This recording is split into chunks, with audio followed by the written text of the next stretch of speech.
Laverne and Shirley won't be seen tonight, so we can bring you a very special episode of The Gen X Files.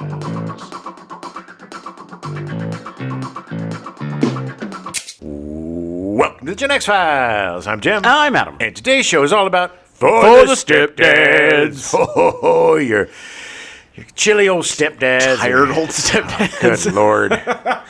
Oh, Lord. man. I don't know what's going around, but it seems like everybody I know is having really weird nightmares. Well, I have had some of I wouldn't say nightmares. I mean, close as I come to having nightmares. Yeah. My life is pretty much a waking nightmare. So, but yeah, man, some of the weirdest freaking dreams with some of the weirdest guest stars. Yeah. Trump had him in a dream. Great. That was weird. Great.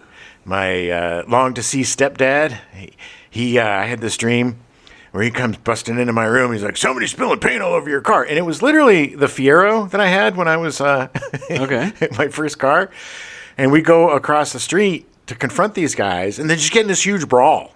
And he was so excited about getting into a fight Fun. alongside me. It was, I don't know what that's saying. It's bizarre. And ex-girlfriends, just like horrible things from the past. Yeah. Yeah, I just have anxiety dreams. Yeah. Rarely do I remember them. Sometimes, and it doesn't matter. Well, the It's worst, great. the worst for me is I have these super mundane dreams. Right. Where I'm doing some repetitive task. A lot of time, it would happen sometimes I was playing a lot of video games and kind of integrate, but it's always some sort of inane task that there is no solution for. Right. You cannot finish it. And I'll wake up and be like, stop thinking about this. It's not real. It doesn't matter. And I'll go right back to sleep and start busting rocks or whatever it is. And you just wake up and you're so like bored and annoyed. Yeah. And it's bizarre. I don't know. Do you ever have any of those? No. Usually I just wake up in a state of anxiety. It's great. It's just monotonous, man. It's monotony. And then I had a dream. I'm having dreams where I'm younger than I am. Like not a kid, but like, probably in my 20s or 30s, back in the heyday. But I had this dream. I was at this party and everything was going wrong. Like everybody couldn't stand me. I was just making an ass out of myself. And a lot of times in dreams, I'll have like not brushed my teeth or something because I'm sleeping and I hadn't, what the reality's coming in. Yeah. But I had this one part where I went to this bar. And it was an open bar, but for some reason took my wallet out and left my wallet there. I came back like 2 minutes later, and my wallet is empty. Everything is gone. Every single thing that in the wallet is gone. And I'm freaking the F out. Because, one of my hugest fears and anxieties is losing my wallet. Right. Because, it's just everything is in there. And you have to, everything that you have to do, credit cards and bank cards and license. Yeah. It's just a pain in the ass. Yeah. So I'm losing my mind. And I woke myself up and found my wallet and just like clutched it like Gollum with his precious. You woke up and you were eating your wallet? Yes. I was like, I need to brush my teeth. What is going? You're just brushing your teeth with your wallet? It's like, what is happening? Yeah. Or like pooping next to people. It was so weird. That is weird. Like weird poop dreams. I don't know what's going on with me, man. Yeah, but it feels like it's going around. Like there's something. I'm guessing it's collective consciousness of just how awful everything is right now. Well, it's not a very... joyous time? Joyous. There's not a lot to reassure us. Yeah. Everybody's kind of on edge and yeah, it's not the greatest time right now. No. But what is great? Teen Toons? Teen Toons. Well, actually, they weren't even that good.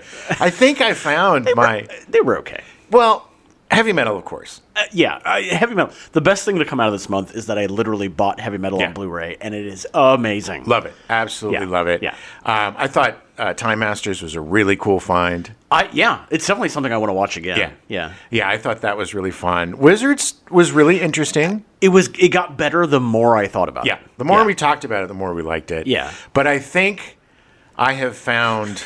It was the exact opposite of Fire. I have found my hot pursuit. I think really? Fire and Ice that much? Fire and Ice is the least favorite thing that we've covered on this show. Wow. I hated it that much. I didn't hate it that much because I liked the animation. If the animation was worse, then I definitely would be in the same boat. Yeah, but I hate it because of its potential. You know what I mean? Yeah, that's true. That is true. If it was just a straight, crappy, '80s Saturday cartoon animation type, with all of the foibles and awful things about it, then yeah. But the fact that there were elements of it, as we spoke about, that there is the germ of a good movie in there. There definitely was. That's what made me so angry. It just was fumbled terribly. Yeah, and I agree. It was awful. I even watched.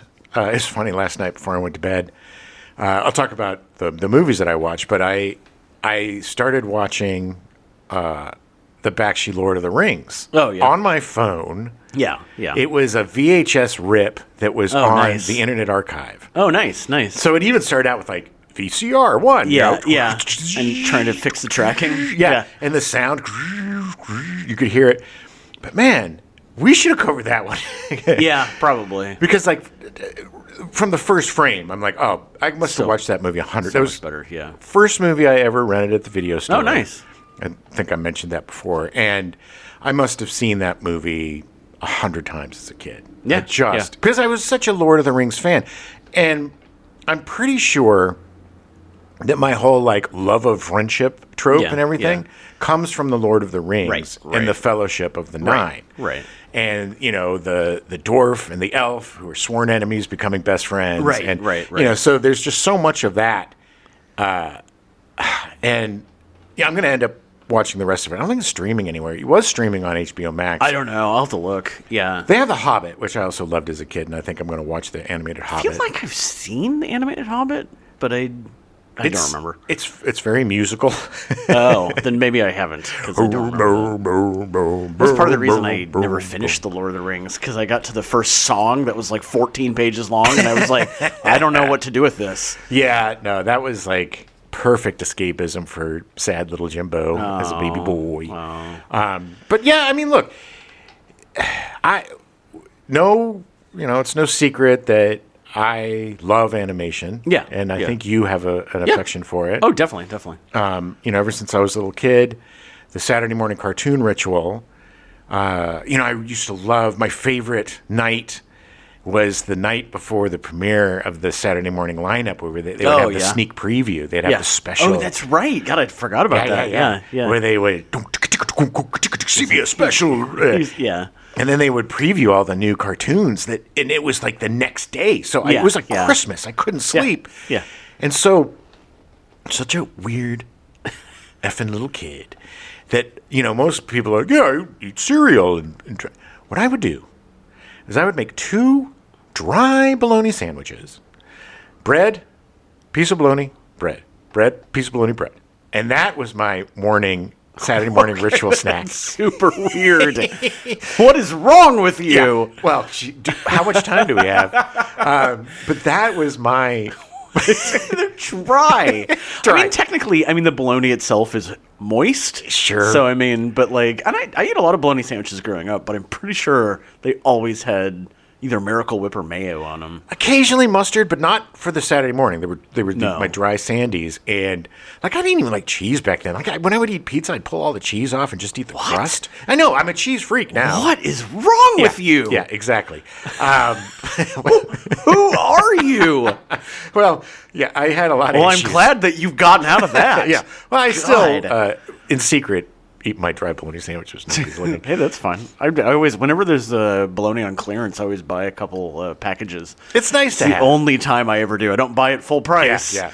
Because bologna's not worth it. No. But it's like 99 cents or $1.99. Yeah, I think I got 2 packages for like 59 cents a piece. Wow. And it's bologna. It's going to last forever. Yeah. It's not like it's going to expire. The apocalypse. So I would, I love the premieres of the cartoons. Yeah.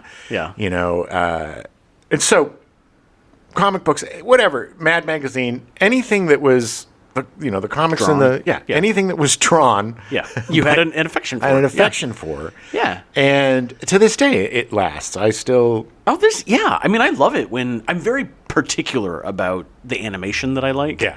like I can't get into anime. The anime style, for some reason, I don't know why. Some anime is cool, and like I like it, but it's not even like the stories or anything. It's just that style. I'm just not a big fan of. I do like anime. Akira got me into anime. I've never seen Akira. You need to see that. I think it's because I waited too long, and I didn't really start because I think the first real anime I really ever watched was Ghost in the Shell. Oh yeah. And in college, like I saw it in college, and I thought it was great. Yeah. Then just didn't watch anything else. Cowboy Bebop is really good. But I never really got into Miyazaki and stuff. Like I never watched any of that stuff. Like, neither did I. Yeah. And I need to give that a shot. Me too, because I know they're great. Yeah. It's just that I don't know. It's weird. I keep floating over those because I think one of the streamings has them all. I think it's HBO Max has their Miyazaki or the Studio Ghibli. Yes. Like their channel. With all the Ghibli stuff, but there's some anime that I really like. I'm getting more into it now. Dawn to Dawn. Oh yeah, was something that I really enjoyed, and there's this other one about this old hitman. I forget the name of it, but I really enjoyed that. Oh yeah. He owns the restaurant or whatever. Yeah, he's like, he's is that not Dawn to Dawn? No, Dawn to Dawn is about this kid who a demon steals his penis. Oh. And he's like Gee, I wonder why I never got into anime. And he gets these powers, and he and this girl who's his friend, they have to like try to get his penis back, and they get his penis back, but his testicles are gone, I think, and he has to get. So it's so weird, but somehow say no more. I'm in. But somehow it really works. It's a really good story. I mean, it's not. Funny, that's the thing. Other people have described Dawn to Dawn to me and did not mention the stealing of the wiener. Well, they don't want to like scare you away, I suppose. But Phoebe's sibling Newt was the one that got me into that. And Newt is very, very big into anime. Yeah, so we kind of share that a little bit. But mostly it's movies and more adult stuff. Yeah, like the Blue Eye Samurai was really good. Amazing. Like such a great the one that we talked about with the French movie, the HBO show whose name I'm not remembering. Yeah. On the Weird Strange Planet. That one was really good. Oh god, I almost just had it. Anyway. And of course for me, Primal. Like Primal is probably my favorite like modern animated show. Yeah. They just came out with a new season. New season just started. Yeah. Nice. Yeah. Which is funny because not to spoil anything, but he dies at the end of the second season. Oh. He is dead. Like very, very dead. Well, I was going to start watching. I think I watched some of it. Yeah. Oh god, you should watch it. It's so good. Okay. It's so good. Those are like 15 minute. I mean, like 2022. The Adult Swim, right? Yeah, it's not. Well, but I'm pretty sure they were like considered half hour. Right. Like, but it's from Tartakovsky. Yes. The Genndy Tartakovsky, who did a lot of. He did the original Star Wars Clone Wars. Right. Which then they got, Disney? No, not Disney. The guy, Dave Filoni that took it over and then did the show. Right. But Tartakovsky did the original. I have those on DVD. Oh, do you? Yeah, they're awesome. They are so cool. Yeah, he's really good. He's really interesting. And to be honest, I'm really curious. I haven't actually watched the third season yet, or the beginning of it, but I'm really curious to see how they bring it back. Yeah. Because it is. Well, Adult Swim does such great animation. One of my absolute favorites of all time is the Venture Brothers. Oh yeah, because it's so good. It's written so well. Well, as a kid, I was obsessed with Johnny Quest. Obsessed because it was just so cool. You have a super smart dad. Yeah. Who may or not be involved with Ray Bannon, the bodyguard. Oh, okay. Ray Bannon. And you have your best friend Haji and your little dog Bandit, and you go on these super cool adventures. Yeah. And then Venture Brothers lampooned that. It transcended that. It is pitch perfect. And yes, and it did the thing that the best parodies do. Parodied the original and then got better. Yeah, so much better. But the stuff they have now, Smiling Friends is really great. Yeah, there is some really weird stuff. And it's good, I mean, I really enjoyed... it technically was a kids show from Alex Hirsch, the kids in the cabin that they... Oh my God, I can't remember. Gravity Falls? Yes, Gravity Falls, which technically is a kids show, but definitely by the end of the series is not a kids show. Well, I think a lot of the animators are like me. They grew up loving all these things. And exactly. But they're also, The Simpsons changed animation forever. Yeah. And made it okay to, really skewer stuff, parody stuff, and right. and really tell human stories. Like The Simpsons, even today, I know a lot of people poop on it, but I think it's still great. It's still my favorite show on TV. Yeah, well, it's going to be running at least 40 seasons. Yeah, it's so crazy that I'm going to have a show that I watched from teenager to senior citizen. It's insane. Yeah, it is. But I also like Haha You Clowns. So weird. Joe Kappa, that guy. I have a strange fascination. I need to watch more of his stuff. So weird. He does these paper mache mask things that are so disturbing, but so funny. He does this like boy band thing. Yeah. And it's just like, who's the bad boy? And they're just like, they're weird, mumbly characters, but somehow this guy, I think he started doing live action YouTube videos like 10, 15 years ago, and then evolved to the paper mache stuff, and then started doing animation. He does these weird like Scooby-Doo parodies, which is like, he did one called Scooby Snack, where it's Shaggy, but he's like, he's not Shaggy. He's kind of like this. He's like, you want a Scooby Snack? You want a Scooby Snack? And he's like packing a bowl. That makes it sound weird. It is weird. Yeah, that makes you uncomfortable. And then they're smoking and they're looking at the stars and stuff. And then Wilma comes out and she's like, do I smell Scooby Snacks? It's just so weird. Nice. So weird. But and there's also, if you have any sort of nostalgia yearn, there's a bunch of YouTube channels, but there's one channel that I subscribe to that they recreate Saturday morning cartoons. He does such an amazing job. Oh my god! And this is for like 1,500 people. He's not. But he does these giant like 4-hour blocks. Yeah. With commercials and stuff. Like it's so good. Really good, really good, and it's a great way to kind of get that little kick of nostalgia juice. Jump into that nostalgia Wayback Machine. But yeah, I mean, it was really fun to do this animation month. It made me want to do more. It made me want to do a Bakshi month, but with his more artistic. Yeah. Like Cool World. Yes, exactly. Like Cool World and the director's cut of Fire and Ice. Yeah. I would be remiss if I did not mention probably my favorite piece of animation, which I first saw on, it definitely fits into the month, which I first saw on Liquid Television on MTV. It was just some anime about racing. I don't even remember what it's called. It might be called The Racer or something, but it's set in the future, and there's a race going on, and this guy has to win this race. Oh, yeah. And it was so incredible. Such a good short, like, 10-minute story, but the animation was done so well, and it was so good. I eventually found what it came from. There was a collection of anime in the 80s called Neo Tokyo. Oh. And I actually bought the DVD because I was like, I have to own this. But it's so good, and it's done so well. And I don't remember who it is that created it. It's a Japanese guy. But it is really good. And that really...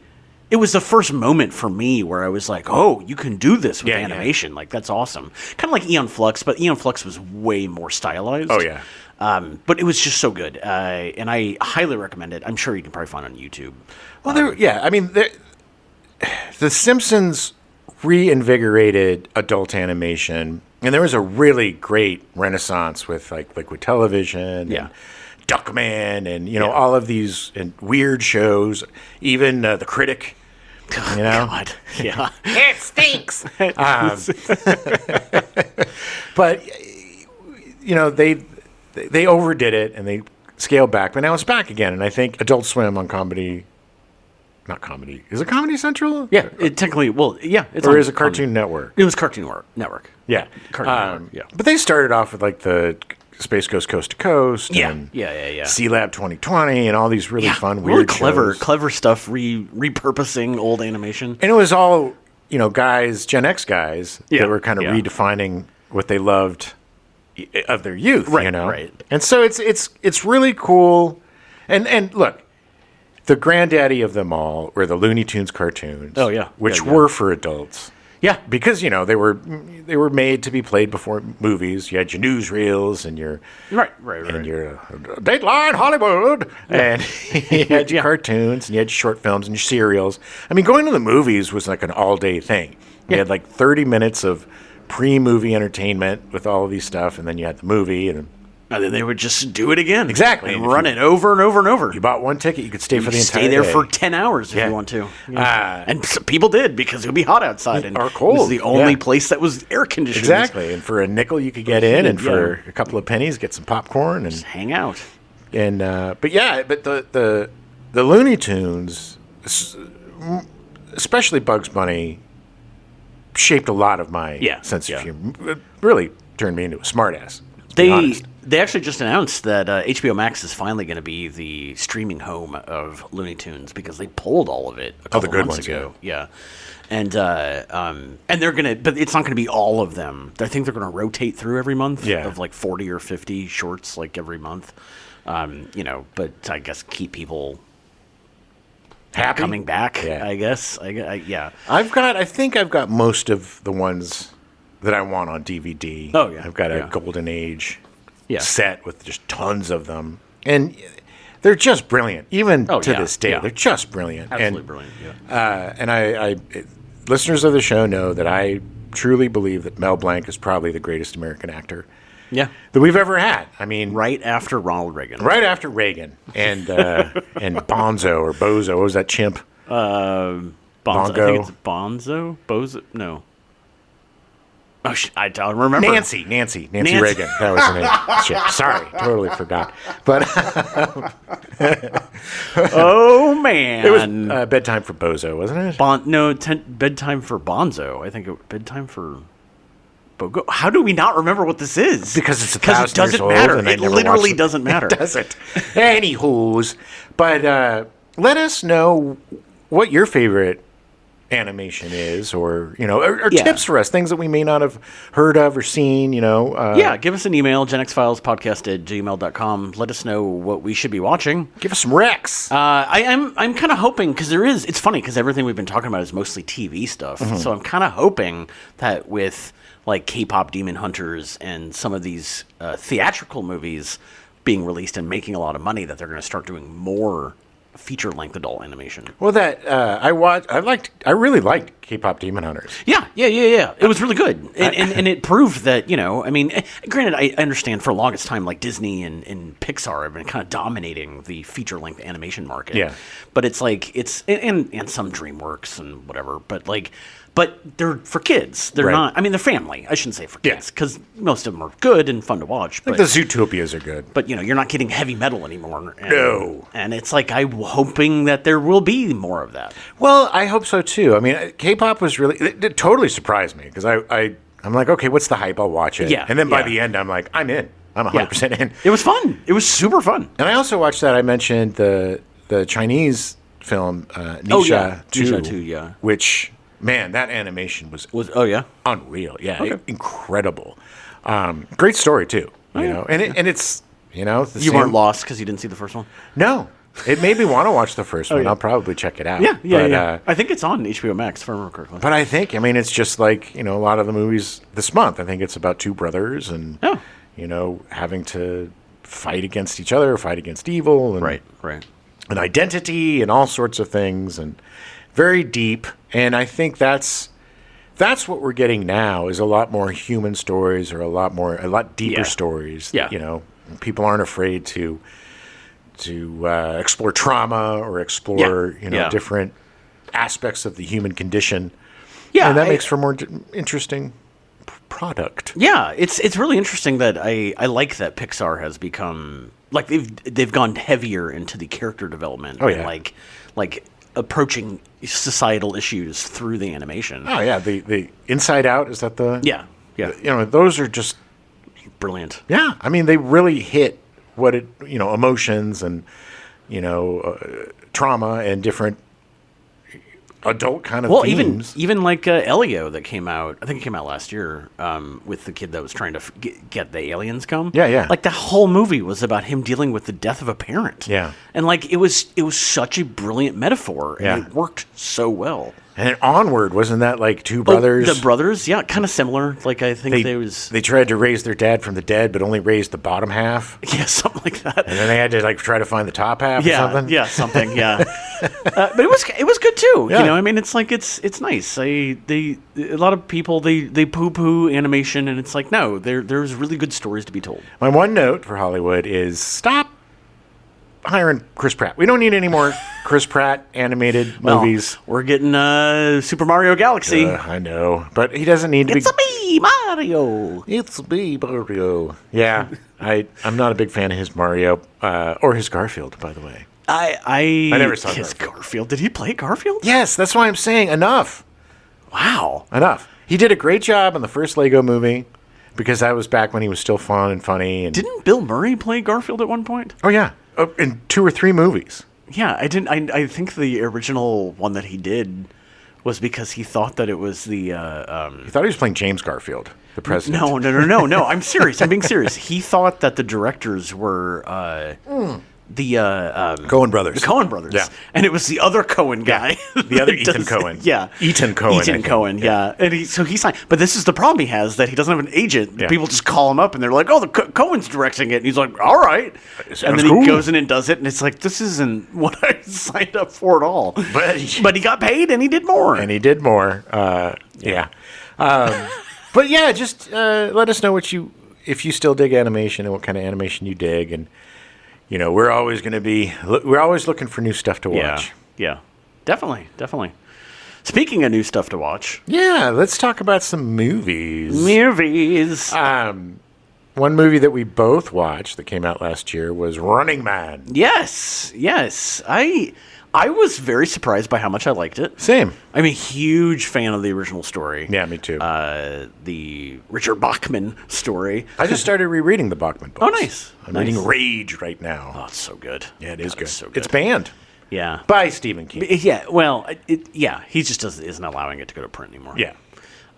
But we've got 2 copies. We've got a hardback copy and a paper. My very dog-eared paperback copy that I reread about once a year. Nice. But I love the original story of the Running Man, and I love the movie in the '80s with Schwarzenegger. Is really good. Oh, It's a good adaptation. Not anything like the original story. No. But it's fun. well, yeah. I mean, it's very trunky. It's like he's a convict. He's Yeah. Because in the book, he's not a convicted. No. He's just an everyman. The new movie did a really good job of mixing the original story and the 80s movie. Yeah. And like kind of combining them in together. Yeah, the dystopian future Yeah. that we're all about to But experience. you sign up for the TV show and then you get chased, and if you make it, you make it. If not, you're dead. Yeah. And that's it. Yes. I really enjoyed it. I really like the director, Yeah. Edgar Wright. Yeah, he's so good. I thought Michael Cera was great. He was really funny. Very good. Very funny. Very Yeah. different from what he normally plays. Yeah. It was really. He was very confident. It was weird. Like it was very weird. Yeah. And his poor mother.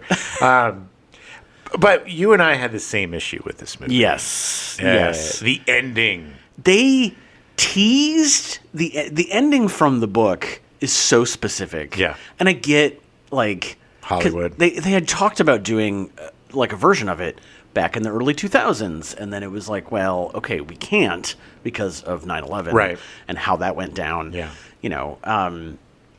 But I was they kept teasing it. Like when he got on that plane, I was like, oh my God, they're going to do it. They're going to do it. Yeah. And they kept showing Josh Brolin with the giant window in the background. And I was like, it's going to happen. It's going to happen. And then it chickened out and didn't do it. Well, as much as I like the movie, the tone was a little uneven. Yeah. Because the whole Michael Cera thing was pretty bleak at the end. Yeah. And, it was. There was a lot of really gritty moments to it. Right. But there was a lot of goofy moments, too. Yeah. And they balanced it for the most part pretty well. But I think the mandate was you can't do that ending. No, 100%. You can't have the no hero way. die. No, and especially in that manner. Yeah. It was good. I enjoyed it. I just wish the ending. This is the second Stephen King movie now where they kind of screwed the ending up. Yeah, well, it's also the ending was too goofy, man. It was just too effing goofy, and it went on for too long, and it kind of kind of negated the stuff that came before it because it was just like, okay, everything's cool. A happy ending. And if that story doesn't... There's no happy endings in that world. No, it should be left up to you to imagine what happens after the ending. Yes. You know, I mean, like, I hate that when they try to tie things up too tightly. And then it's all too convenient, and then you're like, okay, this is phony, and you kind of, you know, you didn't stick the landing. So to speak. And I don't mind Glenn Powell. Like, Glenn Powell's fine. Yeah, it's fine. I just feel like Glenn Powell is being forced upon us. I just didn't... When they got to the part in the movie where they talked about... They always have the 3 separate types. Yeah. And then Glenn Powell was the angry one? Yeah. I was like, really? Because he doesn't seem like the angry one. Well, they tried. I mean, there's, like, scenes where he's like, I'm really mad. Yeah. It was goofy, though. He just came off as goofy. And it's just his eyes are too close together. To be a star, I'm sorry. he's wow. It just doesn't work for me. I mean, this is the first movie that he's been in that I agree with you. Yeah. Like, I was like, okay, like, didn't quite, kind of worked, didn't really work. Yeah, he's not bad. It's just he feels like a corporate creation that they're like, this is your new movie star. It's kind of like Timothée Chalamet. Yeah. He looks like he's made from AI. Yes. It's really weird. It is weird. Like, there's something off. You know? It's very uncanny. Uncanny valley. If we found out that he was actually a robot, I wouldn't be surprised. Yeah, exactly. But I still recommend it. I still recommend you see it. It's a fun time. It's a good time. Yeah, you should definitely watch it. It's on Paramount Plus. It's really fun. If you like Stephen King, I'm just... between this and The Long Walk, like, 2 that I absolutely love the original stories, and they just didn't quite get there. I mean, The Long Walk was really great. I really loved it. Didn't quite do at the end. I haven't seen that one yet. It's probably going to Stars. It's probably on Stars right now, or MGM Plus or something. One of the redheaded stepchildren of streaming services that nobody has. It somehow survives. I don't understand. Another, just to go to horror and the King family. I watched The Black Phone 2. Yeah. I really liked the first movie. Yeah, the first movie was really good. I really liked Ethan Hawke, too. I thought he was really good in the first shocking. movie. I've come around on Ethan Hawke. For the most part. I watched some of that Lowdown show he did, and it was they're letting Ethan Hawke a little bit too much. Got to rein him in, or he's just overacting 1,000%. I'm looking at you, Dead Poet Society. The Black Phone... Black Phone! But Black Phone 2, I enjoyed it. I thought it was a little slow, but I really liked the fact that it was almost a completely different movie. Oh, okay. You know, it was more of a, like, Freddy Krueger type of sitch. Okay. And, you know, they didn't do the bullshit where it's like, the guy's back from the dead. Right. They integrated it and expanded the story and brought in the sister more, fleshed out what happened to the mom, and even brought in the dad. Oh, okay. And it was really good. I enjoyed it. I ultimately really liked it. I recommend you watch it. Yeah, I definitely want to see it. I just haven't yet. And again, Ethan Hawke was really good. Not in it as much this time. It's a much smaller, footprint. But in terms of, taking a franchise in a different direction, I always like when movies, especially horror movies, zig when you think they're going to zag and try something different. And even if it doesn't ultimately work, but I think this ultimately worked, I'd rather see that than just Friday the 13th Part 3. Yeah, rehashing the same thing. Digging up Jason. Look, there he is, stuck in the basement again. Yeah. Oh, look, the phone's ringing. He's got a machete. Yeah. But yeah, so I recommend that. Along the same lines of, sticking with horror a little bit, Toxic Avenger, man. Oh, yeah.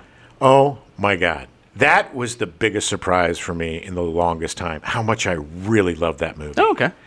I've never been a huge trauma guy. Yeah. Same. They're fun. They're fun to watch, but I don't seek them out. But they're not good movies. No, because they're not good. They're horrible, and it's like they're just goofy enough to be okay. Right. But, it's I've never really been like, But this movie, man, it has the feel of the original. Yeah. But it's so much deeper.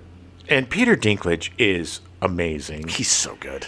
Kevin Bacon is so much fun with his frosted tips nice. and being the bad guy. I really like it.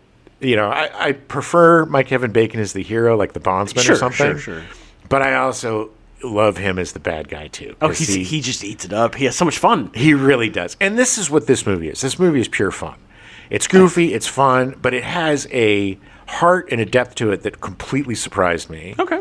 And made it one of one of the better movies. One of the better movies that I've seen recently. And I really hope you get to watch it. No, I hope you dig it. I will. I will watch it before the next month. I'll actually watch it soon. But yeah. It's one of those I was circling and just haven't had a chance to watch. It's on Hulu, so give it a shot. Give it a watch. I was kind of like, I don't know, because it kind of came and went, and it's a shame too, because this movie did deserve a better audience, and I think this movie is ultimately going to become a cult classic. Nice. It has all of the elements to it, and I think as people discover it, they're going to tell their friends. Right. Like me, telling people to watch it. And again, it's like I love Peter Dinklage, and it's and whoever, because it's not him in the suit. Right. It's a stunt woman, but she does such a great job too. Oh, nice. And it is so gross and gory. I mean, they do not shy away from the gloop and the glop. Nice. And I love it. So yeah, 100%. You got to check out. Okay, I will. Black Phone 2. I mean, Toxic Adventures. Yeah. And then lastly, because of my abject disappointment in Fire and Ice, I needed some sort of sword and sorcery juice, because we were just talking about sword and sorcery on that show so much, and all the old movies. So I rewatched all of the extended versions of The Lord of the Rings, and all of the Hobbits with two of the extended versions. And I gotta tell you, man, the Lord of the Rings movies are epic. They are so good. Yeah, so good. And I don't think I've seen them since they came out in the theater. 20 years ago now. The first one came out in 2001. I've watched the extended version of the first movie, but I've not seen the other two. Oh, and the thing is it's not filler to me. Like the movies still rock and they move. And the last one's 4.5 hours long. That's crazy. But I wasn't bored at all. And granted, I didn't watch most of the movies. I watched in chunks. I couldn't sit for 4 hours. Right. But I was never bored. I wasn't picking up my phone. I wasn't like, oh, why'd they put this in? It all was germane to it. And the Hobbit movies, I don't remember really digging them when they came out. But watching them again, I'm a huge Hobbit fan. Like, The Hobbit was what got me into Sword and Sorcery. I read that first. Yeah. And then Lord of the Rings. Because it's The Hobbit is much more of a kind of a fun little tale of a hobbit going on an adventure and learning his courage, and it's not as crazy deep and right sad as the Lord of the Rings gets, but they did a really good job of expanding the story and kind of connecting it to the Lord of the Rings with Sauron and Saruman coming back, and you also have Legolas in it, and nice. People pop in, they're little Easter eggs and stuff. There's a couple of things that bothered me about it. Didn't really love Lee Pace in it, playing one of the elves. And he's kind of hit or miss for me. Yeah.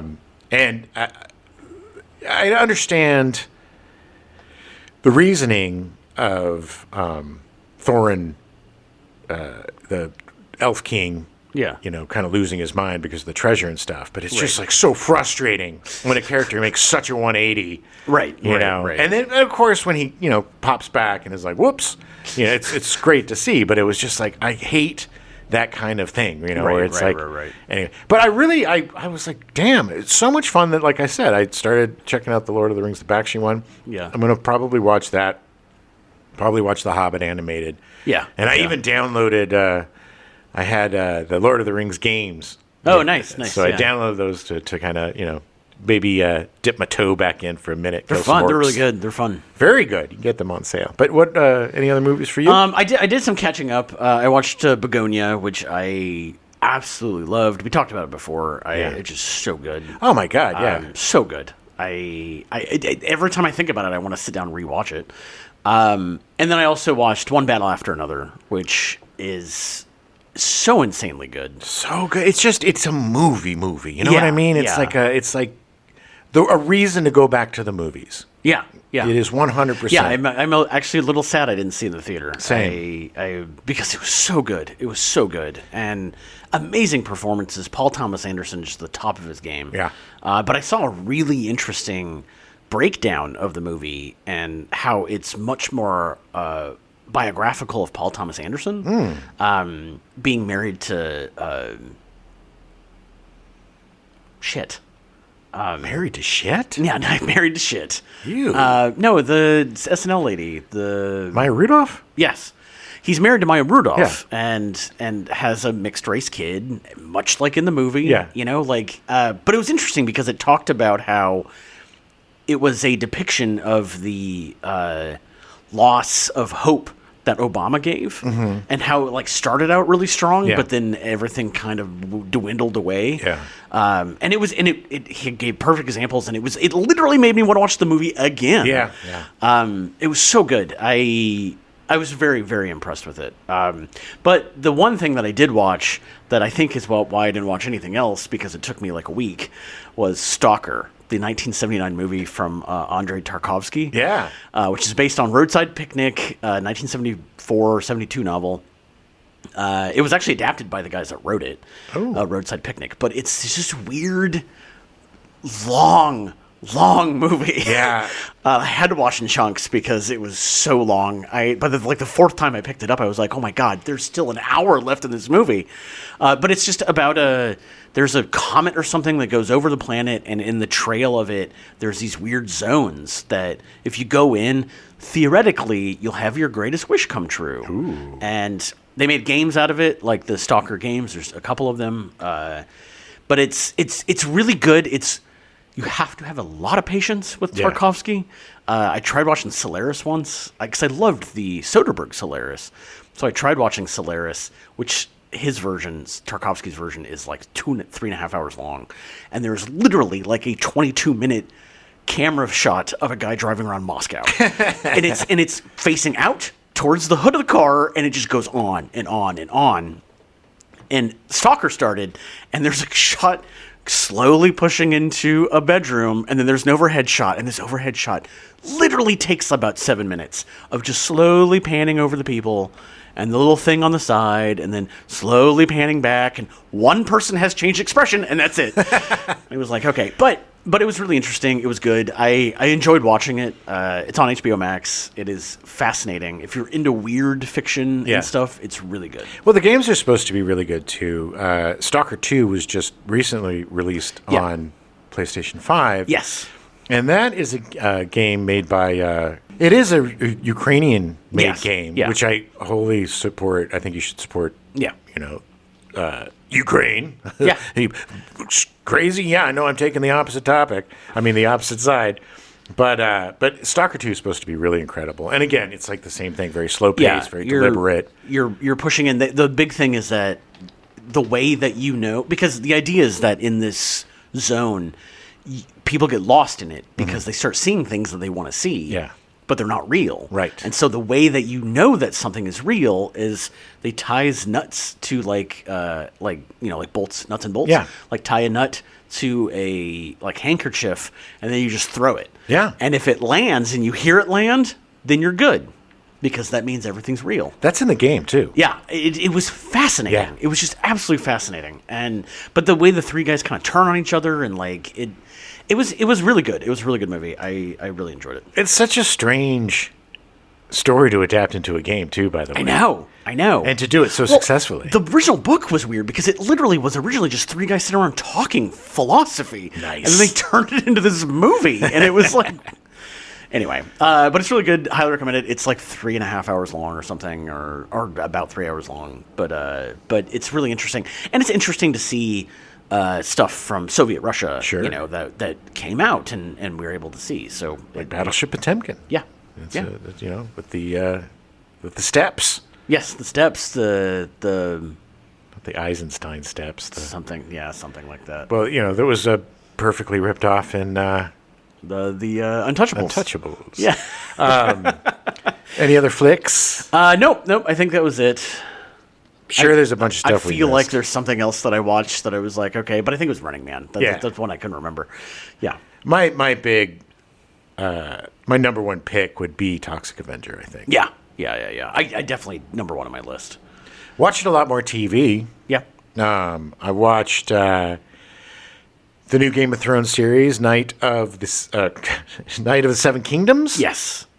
I love it, man. Yeah, I love it. I still need to start it. You should after the first season, which I'm assuming. I don't know. I have the original story it's based on. Yeah. It's one of the only things that R.R. Martin has written since the last book. It's his favorite story, by the way. It's really good. It's really good, and it ties in really well with the series, which I don't think that's been revealed yet of how it ties in. Yeah.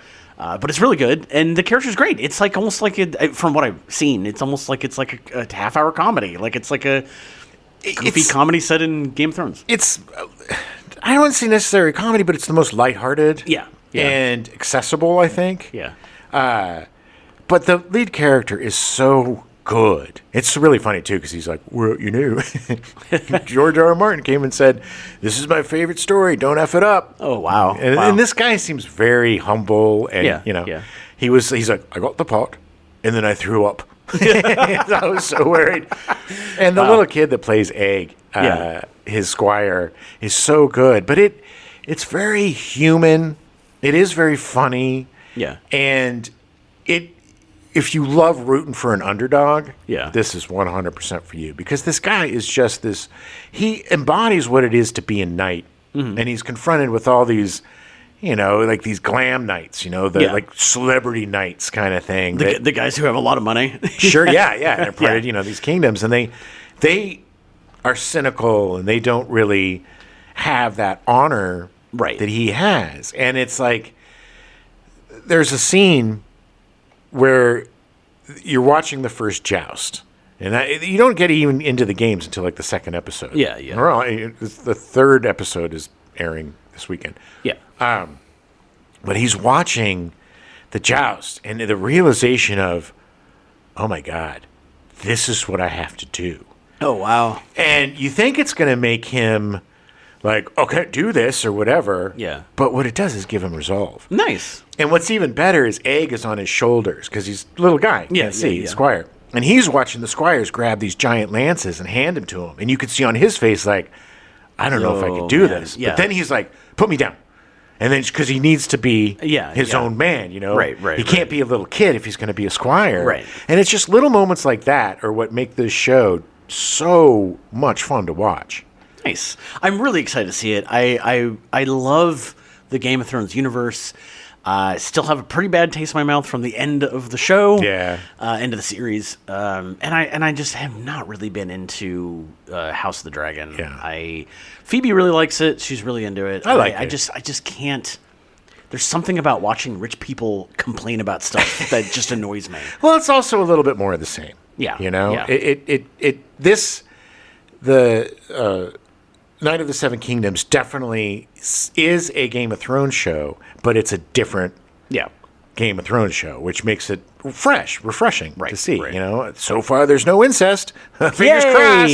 Yay! But yeah, 100% recommend it. I did watch. This is an old show, but it just started airing on Netflix. There's a show called Prodigal Son. Yeah. And it is really good, especially for a network show. Right.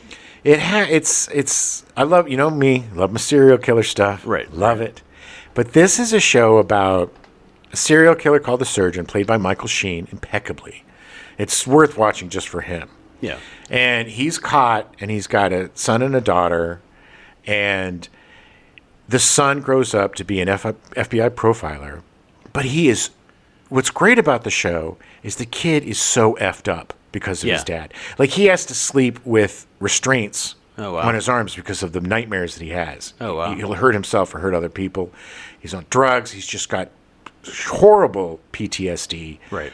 And it's something that affects his character all the time in a way that's really interesting. He'd been away from his dad for a really long time. premiere episode, somebody is copycatting his dad's quartet of whatever murders. Yeah. So he has to reconnect, and then it's basically a father-son story, and really well done. And if you like the serial killer thing, if you like the visiting the serial killer to get the help kind of thing, this is a very fresh take on it with really good acting. Catherine Zeta-Jones shows up. Best thing I've ever seen her do. Yeah. And but be warned, there's only 2 seasons. They canceled the show, and it's got one hell of a cliffhanger that's never going to be resolved. So just know that going in. I think it's still worth watching. Not a huge commitment. I think the first season's like maybe 20 episodes, and then the second's like 10 or 13. Oh, okay.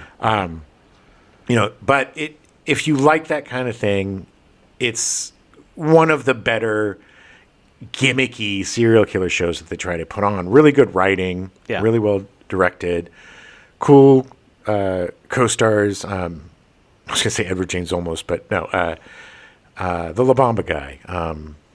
Chavez. No. Lou Diamond Phillips. Lou Diamond Phillips. Lou Diamond Phillips is in it. Where I got that from Lou Chavez Diamond Phillips. Yeah.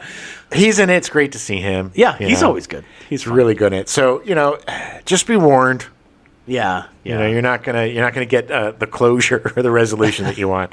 Maybe because it's been doing really well on Netflix. Maybe there's hope for a movie or something. But how long has it been since they stopped airing it? Long enough that I would give up hope. I think It came out. I think 22. I think it ended 22 or 23. Another show that I slept on for a long time, and then ended up watching because the new season popped up, was Hijack with Idris Elba. Yeah. I'm not usually a hijack airplane kind of guy. It's kind of like you with the mafia. Yeah. It's got to be a really good thing. But this was really good. Yeah. Really good. And Idris Elba, the thing that I loved about it is it's not like he's some ex-special forces guy that just happens to be on the plane and is going to take him out with his fists. Right. He's a corporate negotiator, and it's a very cerebral take on this. There's not a lot of violence. I mean, there is, but it's not, like him die-harding it through the plane and taking the guys one by one. And then, there's so many twists and turns within the story. It really keeps it fresh. It's only 7 episodes for the first season. And I was like, because you're watching and you're like, how are they going to stretch this out? But they do, and it's not, it's not like it's boring or long for whatever reason. I really enjoyed it. I started watching the second one. I think I did it too quickly. I think I needed to take a break. Yeah. Because then I stopped. Because he's on like a subway train in Germany or something. He's on a train! It's like and I'm like, a subway? Is this going to be fun? But, You thought the same thing at the beginning of the first season. Exactly. So I will go back and stick to it. What is it streaming on? Apple TV. Apple TV? Yeah. Okay, great. Yeah, they've got great stuff. Which is so crazy because I stay away from so much Apple TV stuff, and I don't know why. You shouldn't. But, there's so many shows that I love on that. Shrinking. Shrinking the new season just dropped this week. Really? Yeah. The first episode, I think. So excited for that. Which I still need to catch up on. But they got renewed for a 4th season. Excellent. I'm really excited about this season because Michael J. Fox is on. Oh, nice. I read a really funny interview with Michael J. Fox and Harrison Ford. Nice. And they're both just acerbic. I mean, they're just so funny and real, Yeah. But that show, Pluribus, was great. Severance is great. Slow Horses. You still haven't watched the Silo? Silo. Yeah. Or Silo, not the Silo, but Silo, which is really good. I just don't know what my aversion is. Maybe it's just like Tim Cook. You mean Tim Apple? Tim Apple. I don't want to give him anything. But yeah. But okay, that's good to know though, because to me, Apple TV Plus now is kind of going the way of like HBO. Yeah. Where it's like if it's on there, I'm expecting it to be good. Right. Yeah. There's movies that I've slept on that I kind of want to see, like I don't know the name of it, the one with Matthew McConaughey and the bus and the fire. Oh yeah. That looks pretty interesting. Yeah. I think the original movies are more hit and miss. From what I can tell. Well, from what I've seen too. They're more high concept, low delivery. Yeah. But the shows are great, and then there's like the new season of For All Mankind's coming on pretty soon. I think it's coming in February. Yeah, I'm so surprised. I don't know if I watched the last. I think season it's gonna be the last season. It was really good. No, For No Mankind is a great show because I used to love NASA. I used to love, we all wanted to be astronauts as kids. I watched one of the moon landings in the 70s. And that's a core memory that I have. Right. As a baby boy. I wanted to be an astronaut too until I watched the Challenger explode. Yeah. Well, that's when I decided I did want to be. So I was like, which speaking of, it's the 40th anniversary this week of that, which is sad. It was the first time I ever saw a grown person openly weep. Yeah. Yeah. With joy. Wow. Yeah, she was a nun, so yes. It was a nun, and she hates people. Nuns are evil, man. I've met a lot of evil She nuns. was actually the nice nun. I don't know, the other ones were evil. Yeah. I met 2 nice priests when I was a Catholic, and both of them left the church. One because he couldn't put up with the BS. Yeah. And another because he fell in love and got married to a woman, not a child. Just to make sure. Yeah, I've only met one nun and one priest that I got along with. One of the worst human beings who tortured me incessantly was a nun, Sister Anne. Oh, yeah. I will never forget what a horrible human being that person was. Yeah. She is one of my, number one top tormentor was the old man. Biggest bully, best bully in the world. But, man, she gave him a little bit of a run for his money. Yeah. So much so that, I've told the story a ton of times, but I'll just tell it really quickly. I used to be very big in the church. I was an altar boy. I was a lectern. I did a lot of reading, readings and stuff. And we had some big mass coming up. I don't know, like Easter or something, one of the biggies. And I was reading something, doing a reading. And I don't know if you know this, but there's a lot of very complicated words in the Bible. No, really? And I was probably 7 or 8. You think I would have dumbed it down by now? Yeah. I'm a little kid. And so this is how weird it was. Like, there was a ton of people in the church for this rehearsal. Okay. And my stepdad was there. And so Sister Anne gives me this scripture to read, cold read. I didn't know, I didn't have a chance to, like, scan it or whatever, or look over it. As a child, by the way. So I'm up there. I'm nervous already because there's a ton of people in it. I was, a little ham and cheese performer back then. But I would get very scared if I wasn't prepared or didn't know. So I'm like stumbling over the words and kind of nervous and did not do a good job. So on the altar in front of everybody, she's just like, how dare you debase the scripture and yourself and blah, blah, blah, and screaming at me, how dare you have sinned in the eyes of God, and you have bloobity bloobity blue. And, it's that feeling where your face is getting super hot with embarrassment, and you're just like, God, I don't want to cry. I don't want to cry. Yeah. I don't want to give her the satisfaction. But I'm a you're 8-year-old, 7, 8-year-old kid. So the tears start coming, the embarrassing tears, and go sit down, and you better be better tomorrow, or I swear to God, blah, blah, blah. Horrifying. I mean, I could see, like, the uncomfortable looks on the people in church. Nobody stood up for me. Of course. But I go and I sit down.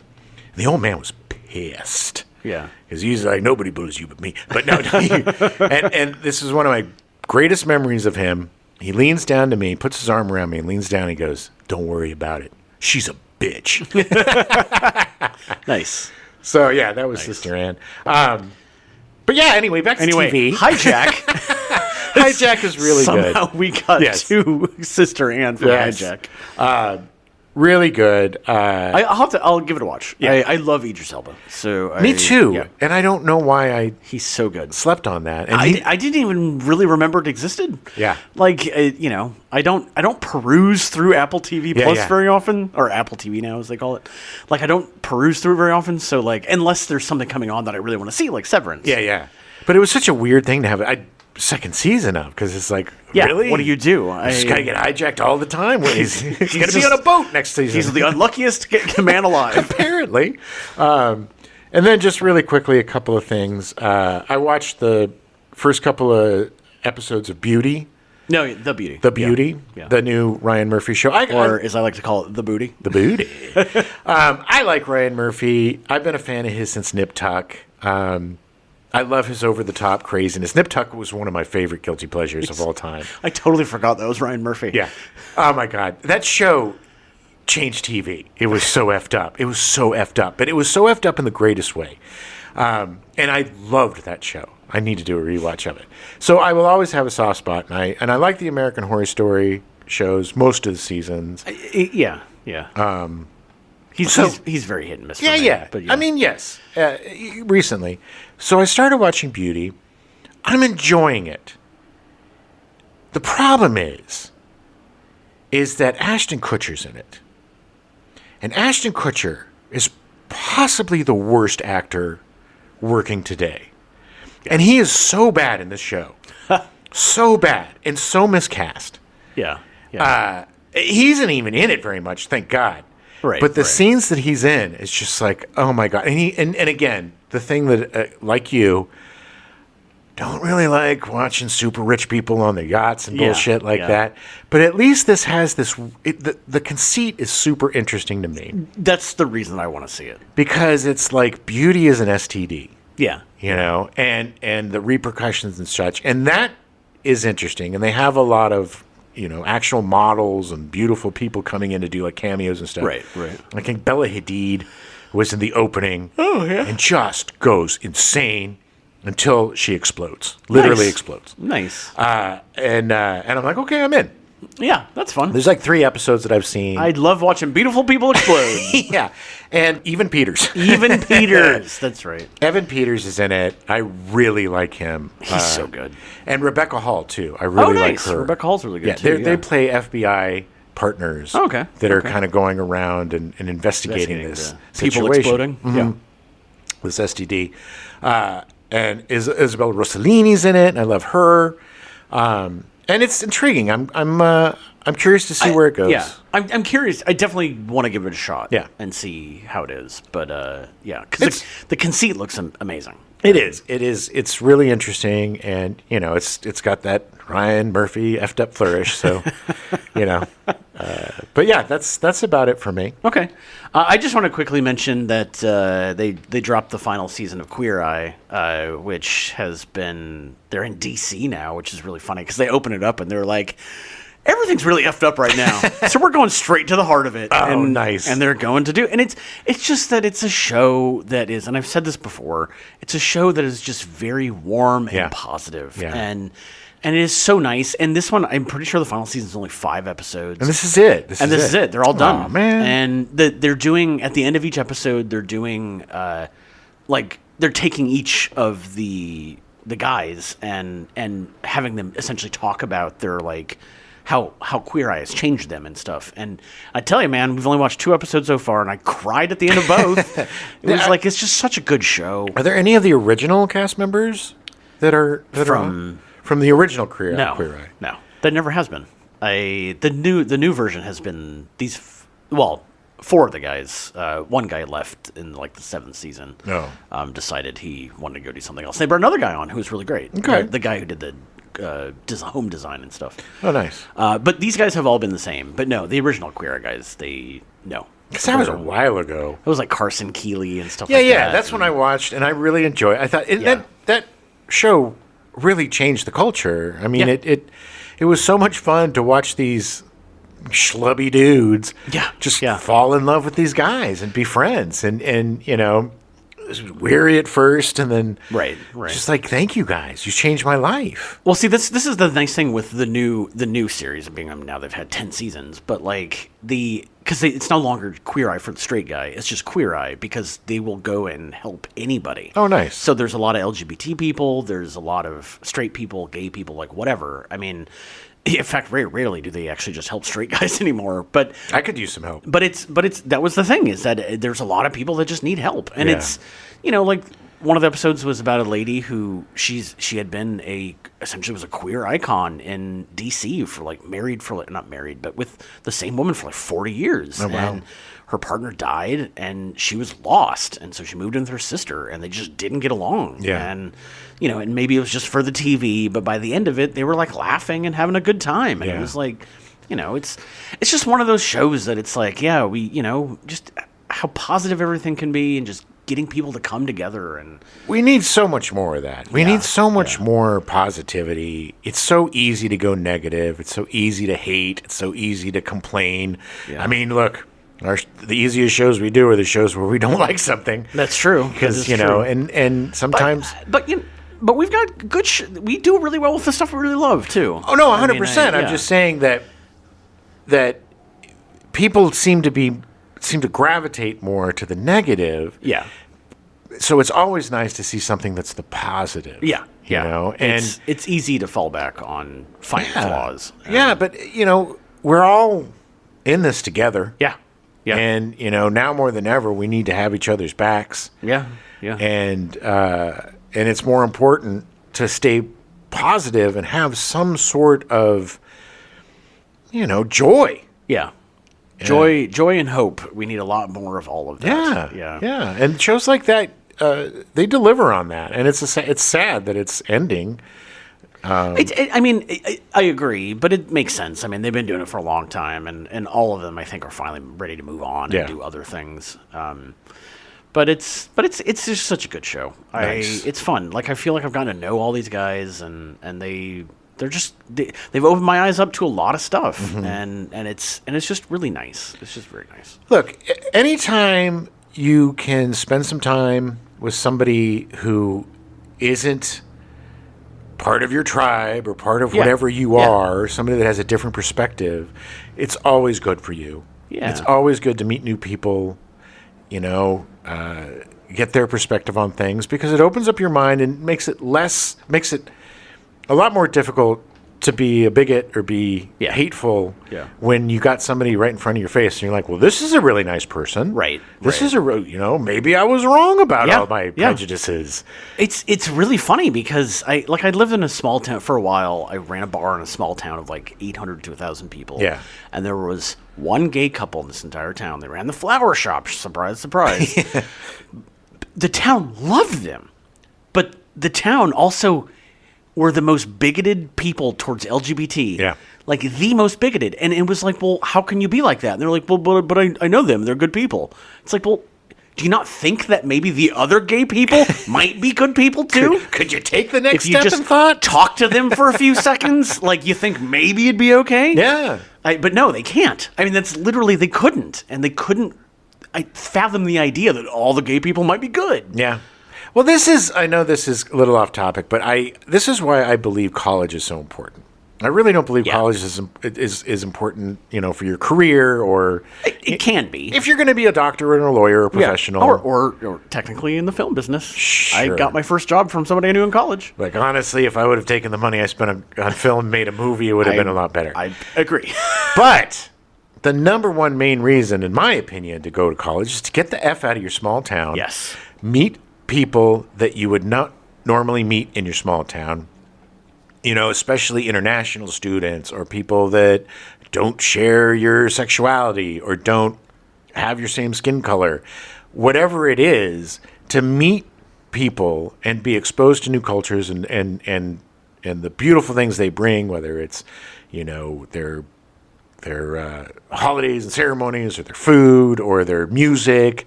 You once you expand your mind and you meet more people, you gain empathy, you gain the tools you need to navigate a world where not everybody is like you. I would go even deeper than that and say, even if you see somebody that looks like you, the chances of them thinking just like you are so slim. Yeah. And talking to that person and just getting to know how they think will help you in expanding your mind. Some of my favorite college memories are sitting around with a bunch of different people, having beers or whatever, and just talking. Yeah. I had a class. And listening. One of my very first classes, it was some kind of English class, but it was a TA, and he came in and he had black fingernail polish on, and he had us. He was not gay in any way, and he had us watch Paris is Burning, the documentary. Yeah. And I was like, what the hell is going on? Yeah. And he was such a good person. Yeah. Like, just that first, like, 3 weeks I was there, it was like, okay. Yeah. Like, this is so different and great. It's a revelation. Yeah. You know, it's you know, and we grew up, you know, when I played football, the coach, you know, would call us the F word all the time. Yeah. You know, the gay disparaging word. Yeah. You know, to motivate us. My knee is effed up because Laser Tag Larry was called. We did this drill where you start at the opposite end zones, and you come at each other. One guy has the ball, one guy has to tackle, and you run full speed. And, you know, Larry was a really good football player. Yeah. Me, not so much. But so the coach is just like, come on, you F, come on, F. What are you, some sort of F? You know, just yelling at Larry. So he comes, he goes down, I go down, but he went lower and he clipped my knee and, you know, made it to the whatever. And it's just, it's like, that was the reality back then. Yeah. You know, it was the worst thing that you could call somebody was that.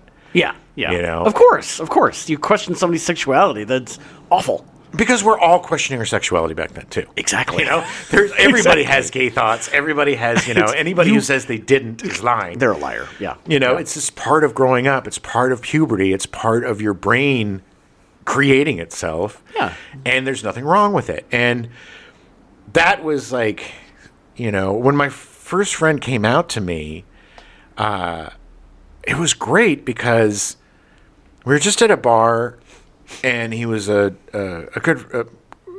brother of a good friend of mine. This girl that was really close to, and he used to always put together these really cool Star Trek: The Next Generation compilations on VHS for me. Yeah, he'd be like, here's the Borg episodes that you need to watch, or here's this. You know, yeah. Put together things that fit together in a really cool way.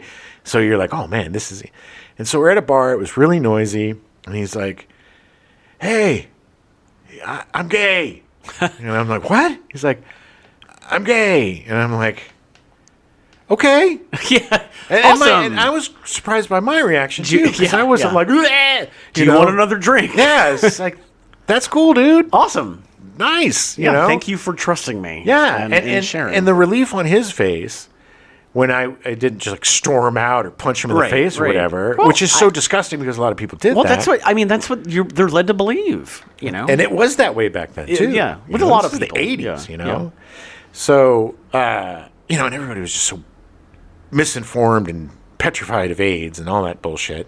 But it really is so important if you have kids to get your kids out of your town.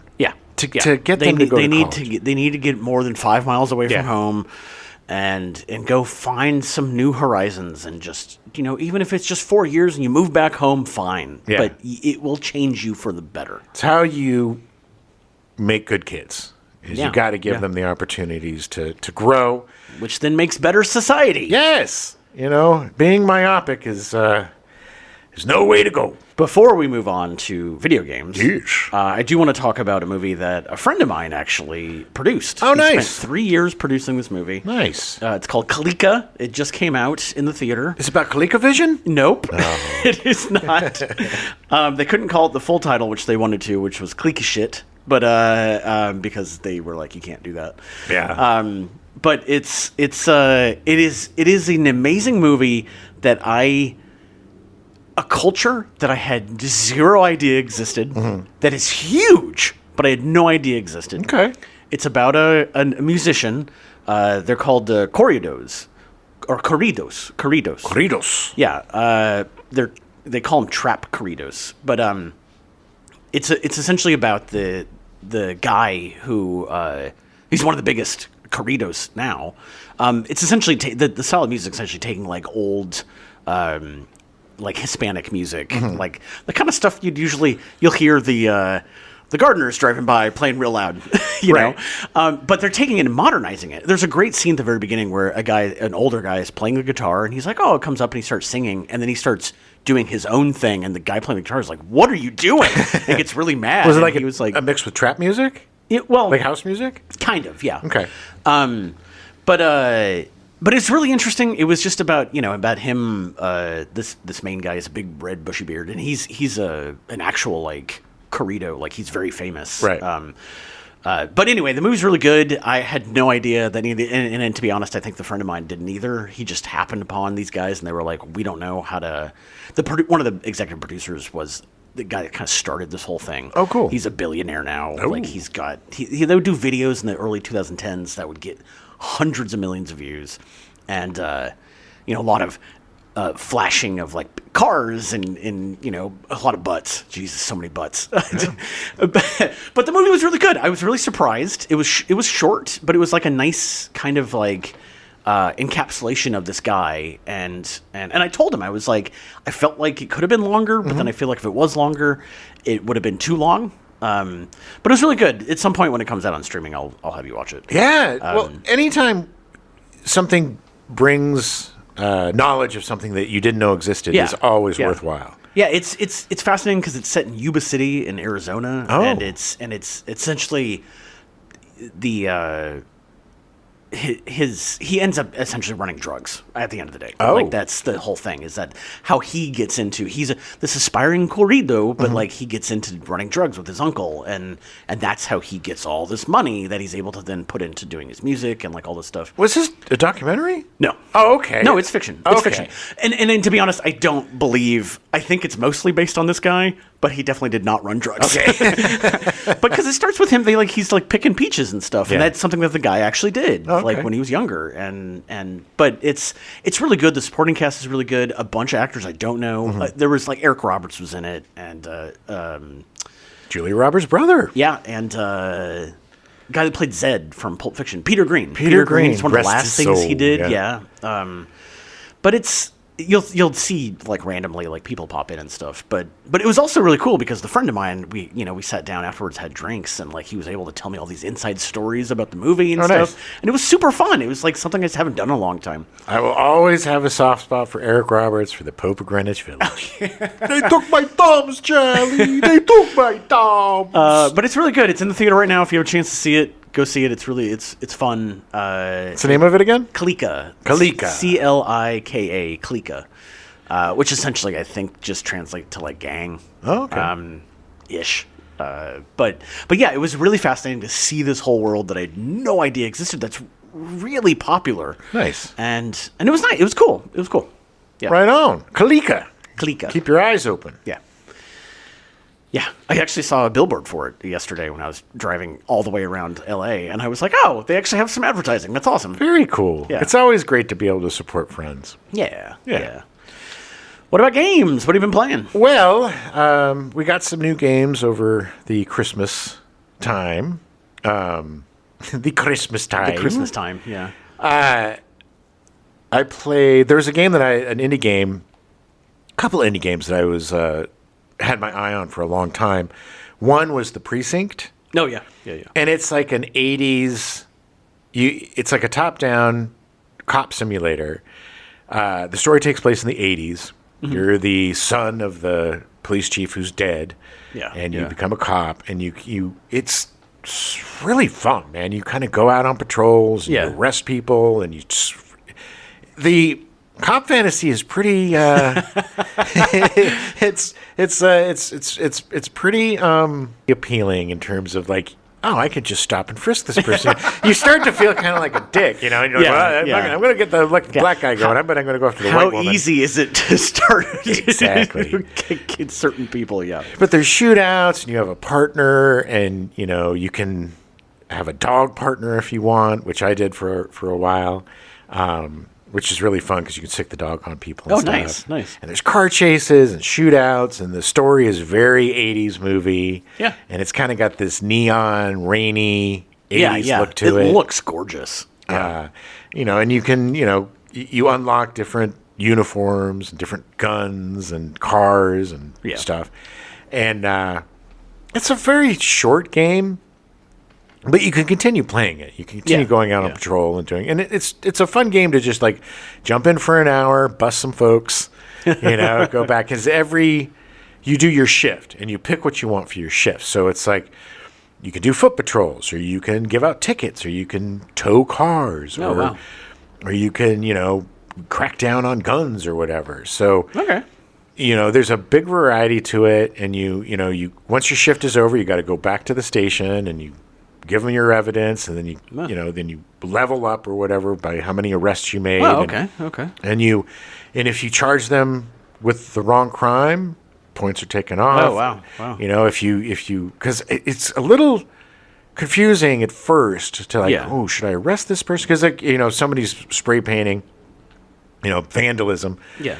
And you arrest them, then it's like, that's a wrongful arrest. Yeah, and, that's too it much. should just be a fine. They should get ticketed. Yeah. So it's really fun when you go through and you get all these points because you frisked them and you found weapons and you give them all the it's like he's a contraband, and so it's this crime and this crime and that crime. Right. You can either take them into the precinct yourself or call for backup. Oh wow! And so there's a lot of depth to this game. Cool. It's fairly simple, and I really really enjoyed it. I'm glad I picked it up on sale for like $20 or something. Yeah. It's not very expensive.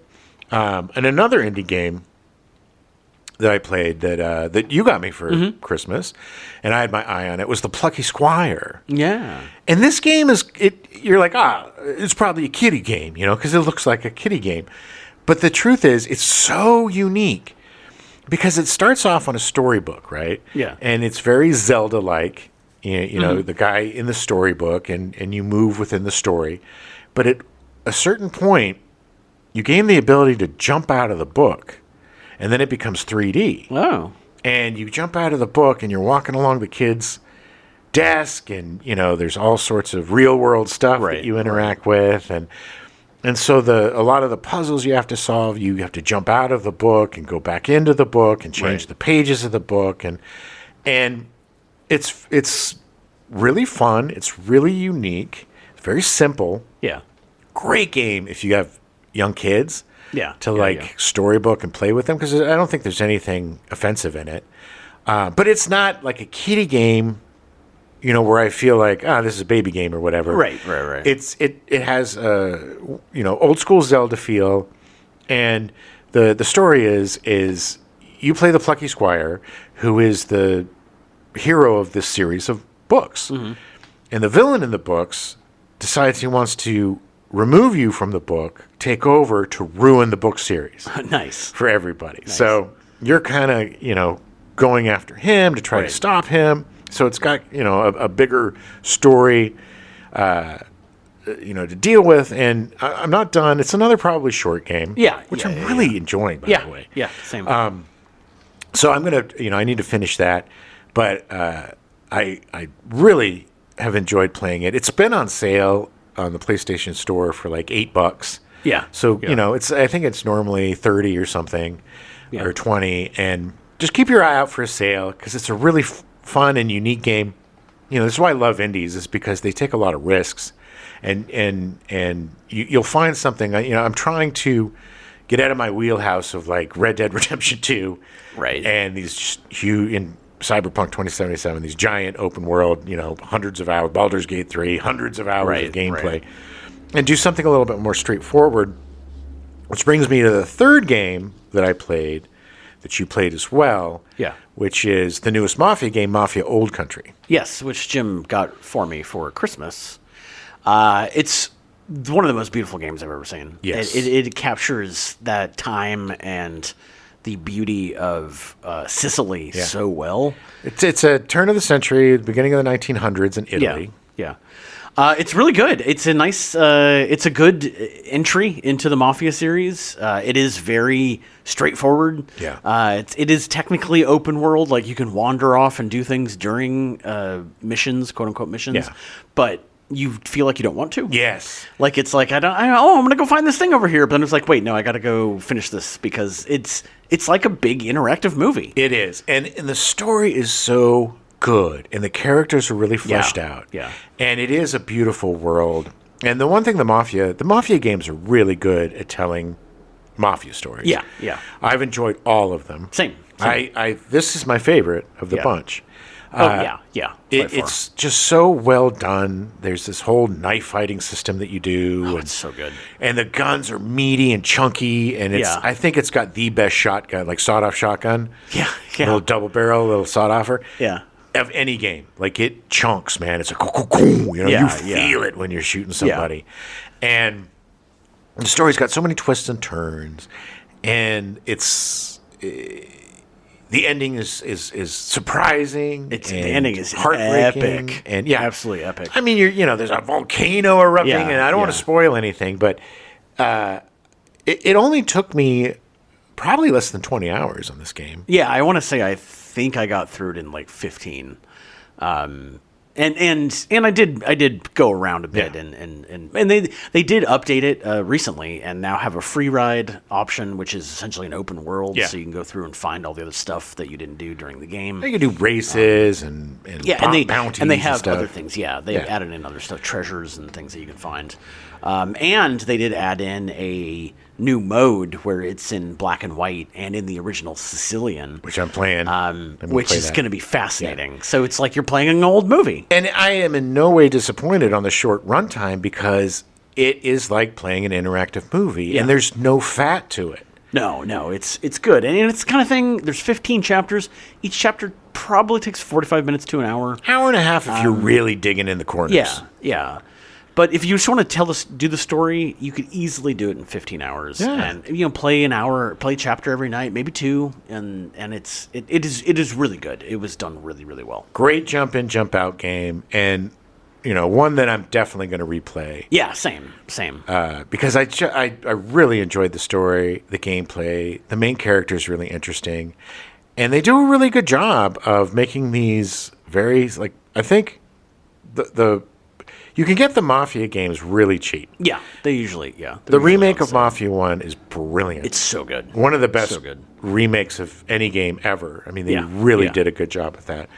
Mafia 2 is kind of a little bit more open world. But, And I tried playing the original. I did not like it, but the remake they did, I ended up playing and really, really enjoying it. Yeah. And Mafia 3, a lot of people hate it because it's this open world game. But I think it's one of the most interesting ones because it's like you have a African American protagonist going through the 60s. Right.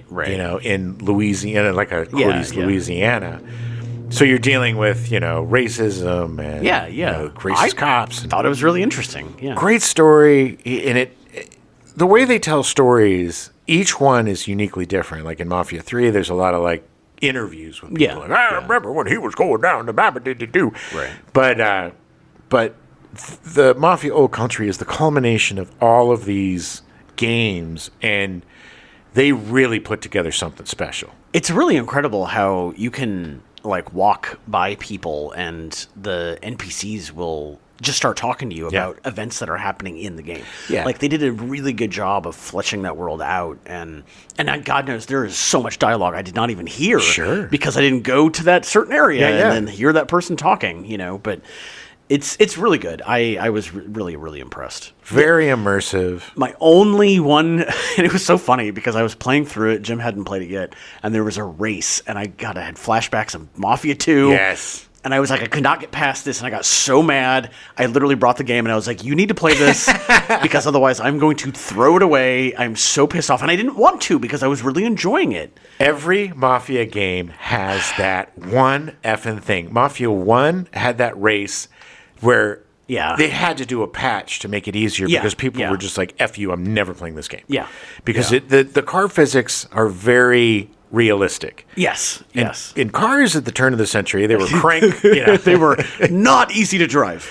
But I figured out the key to that race. Yes, and which is funny because I immediately then finished it. Yeah. And that's the kind of thing. At least it's once you figure it out, you're there. And yeah, exactly. And in Mafia 2, there was I never finished Mafia 2 because of the having to pick up all the milk or whatever. Yeah, it was like this. You had to pick up all these. No, it was like gas station receipts or something. Yeah, you had to money. Collect money from all these gas stations, but you had only a certain amount of time to do it. Which, in and of itself, I was like, why? Yep. How is that story based? Yeah. Why do I have 5 minutes to do this? And that's the only part like that. I know, which is what's frustrating because it's like, why? And I can't remember the part in Mafia 3, but there was definitely a part in Mafia 3 too. There was nothing in the funny thing is in Mafia 1, I didn't have an issue with that first race. Yeah. That everyone else was. For whatever reason, I did really well with it. Well, they nerfed it in the remake too. Yeah. And they made it like they give you they give you options of like, do you want realistic driving where you have to change gears and stuff? Oh yeah. So you have the opportunity to make it a lot harder for yourself. It has the one of the newer video game tropes or tools, I guess, that I really, really like is the customizable difficulty setting, where it's not just hardcore, easy, every little thing you can It's like, I want the driving to be a little easier, but I like the shooting being hard. Yeah. So, like, you can do it whatever way you want, and that's something that more games need to do. Yeah. Because it really makes it your own experience. Yeah. They had that with V Rising, which I never finished, by the way. Really? Yeah, I just kind of gave up on that. And No Man's Sky and stuff. But it's a tool that really gives you control over how you play the game. Right. And you want to play it. And they also have these, which is really great, is these accessibility options, for people that are disabled or colorblind or have, certain issues. So everybody, the more opportunities that people have to play games, because games are so different than they were when we were kids. Right. The gaming industry is doing a really good job of trying to open up their industry to everybody. Yeah. Customizing your character to however you see yourself. Right. You can represent yourself, and it's great. I think, games are becoming so complex and intense. And that was why I think Mafia is such a great addition, is because it kind of slows everything down. Yeah. And gives you an experience that's manageable. And I really like story-based, on-the-rails type of games. Yeah. It's like reading a novel. I wanna be in that world and then just go through it, and it's very appealing. Yeah. One last little video game thing is Ubisoft has been updating a lot of their games with 60 frames. And improving them incrementally. Yeah. And they did that with one of my favorite games that they made, which is Far Cry 3. Yeah. They did that with Far Cry 3, Far Cry Blood Dragon, and Far Cry Primal. Oh, Blood Dragon is if you love the 80s action movies, you can pick that up for like $5. I was shocked to find out that I didn't own it, and I actually bought it for $6. Nice. Because I was like, I have to. Because as soon as I started playing Far Cry 3 again, I was like, okay. Yeah. Like, I have to. Far Cry 3 is such a great game. You can get it, the classic edition, for a few bucks. It's always on sale. But it's this story of you and your brothers and some friends go on this island vacation, and it opens up with get high like people can fly like planes. The paper planes. Yeah. And, all these videos of you skydiving and partying on the beach, your typical spring break or whatever. And then it pulls back and it's this horribly evil dude named Voss who's like, hey, buddy, having fun? You having fun doing this? Huh? He is one of the greatest villains ever created. It's a great reveal, too. They've captured you. They're going to ransom you. It's so good. And then this all happens at the beginning. And then you and your brother's like an he's like a military, or something. And he's the hero type. Yeah, he's gonna save everybody. Yeah, but he don't make it on the escape. Oh, it's so sad. And so it's this really cool story of zero to hero. Oh my God! The beginning with the guy, the character you're playing is really like, I don't know what's going on. Yeah. Like, why? You have to help us. What is going on? Yeah. And then it's like, well, you're gonna have to do this now. Yeah.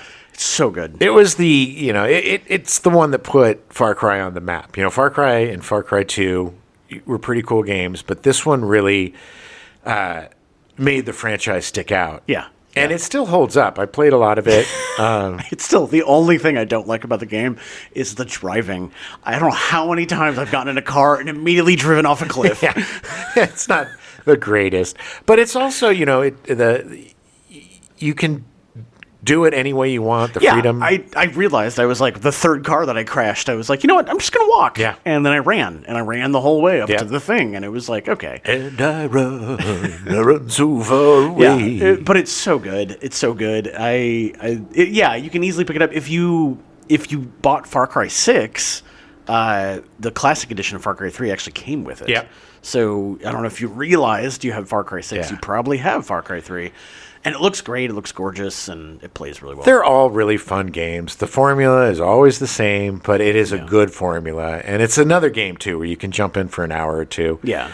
Do a few things and then jump out. But yeah, I mean, it's been really fun revisiting that world. Yeah, it's really good. It's really good. Like 15 years later or 10 years later.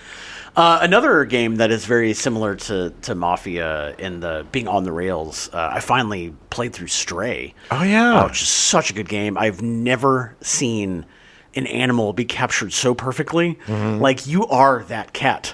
Stray is a game where you play as a cat in this futuristic world that is populated by these kind of robotic... No, they're robots, yeah. Robots. Yeah. Robotic robots. They're robots. And you end up getting this little robot. Yeah, the little guy that helps you. That helps you out. But yeah, I mean, there's like a dedicated meow button. Yeah. And, You know. Which there's an achievement for meowing a certain number of times. It's just really good. It's told really well. Yeah. Like, you get to know this cat. Yeah. And, like, you really get to love this cat. Yeah. I need to finish it. It's really interesting, and the ending is so epic. It is so out of left field. And for this tiny little game that suddenly is like, oh, wow. Well, all of these are, you know, with the exception of Mafia, they're all indie games. And they're all, you know, budget titles. Even Mafia is only... You can get it for like $30 or $40 now. Yeah, but at full price, it's only $49. Yeah, it's worth it. It's totally worth it. And it's just a cinematic experience. It's so good. You know, I'd put it up there with like The Last of Us in terms of like storytelling. Yeah, totally. And that kind of cinematic thing. The voice acting is so good in Mafia, and the acting in general. I mean, it's just so good. Like, they did such a great job. You just fall in love with this kid that you're playing. You're just rooting for him. He's so good. He's so good. And the girl, like, she's so good. Like, there's just so many good characters. And definitely has an epic Shakespearean. Oh my God, it does. You know, love story, and you know, it's not a comedy, it's a tragedy. So just be warned. Yeah. All right. Well, I think that's it. I think we've talked our ears off enough. Yeah.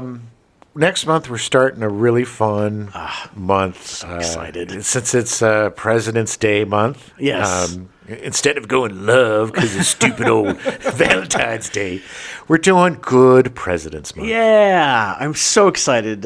First up, we're going to cover Dave, which is just one of my favorite comedies. Perfect movie. Such a good movie. And then The American President with Michael Douglas. Thank you. Michael Douglas and Annette Bening. Yeah.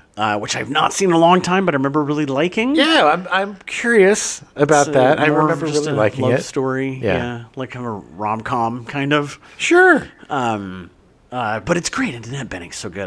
Every time I think about that movie, I was like, oh, that's right. Yeah, and directed by Rob Reiner. Yeah. It'd be a good tribute to him. Yeah. And then we're going to end it up with the most badass president of all time, Harrison Ford in Air Force One. Get off my plane. Oh, I'm so excited to watch all of these. Me too. I have seen Air Force One within the last few years because I watched it with my folks. Yeah. When I went to Texas, and baby, it does not disappoint. Oh, I'm so excited to watch it. So if you're, if you're feeling a little down on presidents these days, this month is definitely going to be a pick me up. It'll be a lot of fun. And hey, man, I guess the big Rex for this month for movies for me, it's Toxic Avenger. Yeah. Yep. I would say go see Klika. Go see it in the theater. Go see Klika in the theater. Support independent cinema. For TV, I would say probably the Night of the Seven Kingdoms is my main for that one. I'm going to say Hijack only because I've not seen it yet, and with a 7-episode, like it kind of reminds me of like Task, where it's like, okay, 7 episodes seems to be the sweet spot. I'm down for that. Highly recommend that too. Yeah. And then games, they're all great, but Mafia Old Country was a huge surprise and a lot of fun. Yeah. All right. We'll see you next week. I don't know what to say. Ow. Yeah, baby. Welcome to the Gen X Files. I'm Jim. I'm Adam. And today's show is For the Stepdads. Sorry, I totally forgot what we're doing. Okay. Sorry. It's the second in a row we messed up the beginning. I literally was like, wait, what are we doing? Okay, here we go. Welcome to the Stepdads show. Yeah! It just throws me off. Sorry. It's not your fault. Well, I mean, this time it was my fault. I know. But I mean, it's not your fault that I can't continue. All right, here we go. We now return you to your regularly scheduled programming. Harry and the Hendersons, already in progress.